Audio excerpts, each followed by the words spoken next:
100 that I trained for. Uh-huh. The longest run that ever made for that was just 50 miles. As a training run?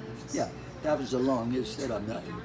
But the reality is, the main thing you need to do to get ready for a 100-mile race is get yourself to the wall, which is about 2 hours for most people running when they get that low blood sugar and they smack into the wall.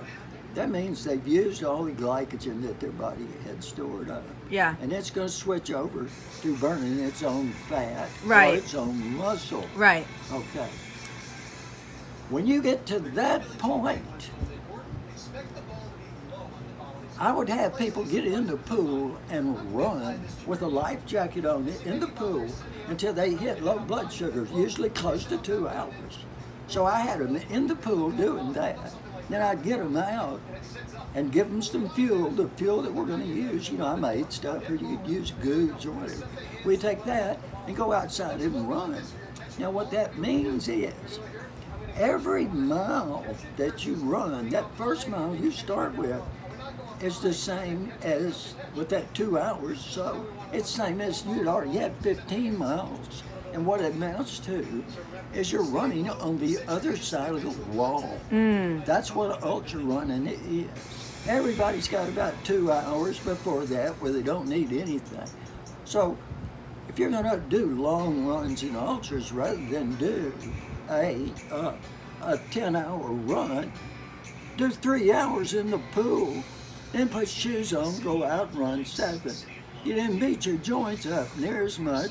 Your muscles got all the exercise because they got that whole time in the water and out here too. I couldn't imagine a 3-hour run in the pool. Oh yes, you can. Really? Yes, sir. You You're can just- do it. You get challenged. Well, you've but- got to find a pool where it's the right Well,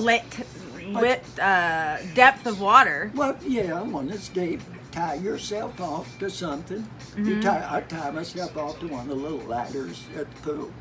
Got a life jacket on or a ski belt. You get in there and make your regular running muscles. So you're using those running muscles to pull it and stuff. That you're using your arms and stuff, you know, as you're running. So you're not beating your joints up or any of that stuff that really can take you out of racing. Now go out and run. Now you're able to go out there and run ultra training, because ultra training, anything before the wall was a waste. Right. That is crazy. You get my idea. I totally get what you're saying. But because everybody would say, well, yeah, but 100 miler, I want to do at least 50 milers, but getting up there, oh, my joints be so bad. That's why a lot of that running that you're doing was a waste anyway. You should have had that in the pool, hit the wall, then go running. All right. You know, I'm going to pass this on. yeah, that's the main thing. I bet that is nothing that he's thought of. Or you could be simply just tell him, says, bring yourself to where the glycogen stops.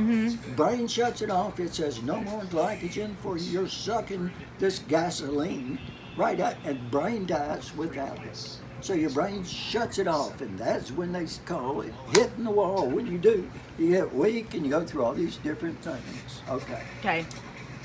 So bring yourself to that, then go out and run. And you can go out and run 20 miles, and you can come back in and you can say, that was a 30-mile training. Dude, I want to try running in the pool. Oh, it's great.